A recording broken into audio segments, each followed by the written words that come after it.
واش عمرك فكرتي ان اخطر معركة في حياتك كتوقع داخل راسك؟ كيفاش؟ الدماغ البشري اعقد آلة عرفها الانسان، كيخزن الذكريات، كيصنع الافكار وكيحدد شكون انت. ولكن شنو كيوقع ملي تنهملوه؟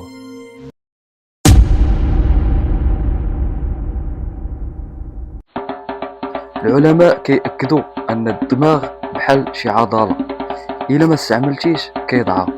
الرسم، الرقص، العزف، اي نشاط ابداعي كيحفز الخلايا العصبية وكيخلي الدماغ يبقى شاب ومرن.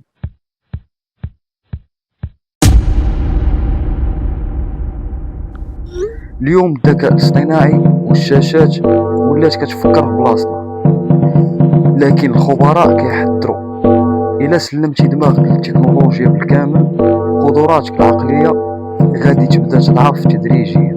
علاش؟ الدماغ خاصو تدريب دائم، تعلم، قراءة، تحليل واكتشاف اشياء جديدة، بصح لان العقل اما انك تستعمله او تخسره ببطء.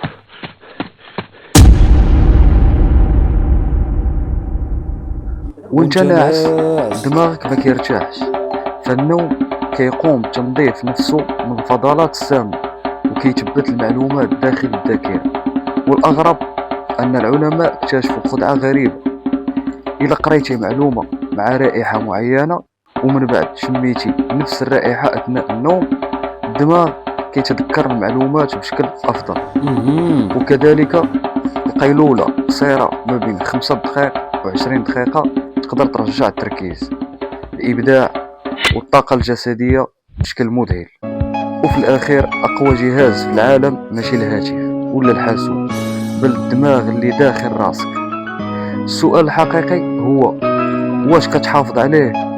واش كتدمرو يوم من بعد يوم؟ تهلا في دماغك، حيث هو البلاصة اللي كتعيش فيها حياتك كاملة.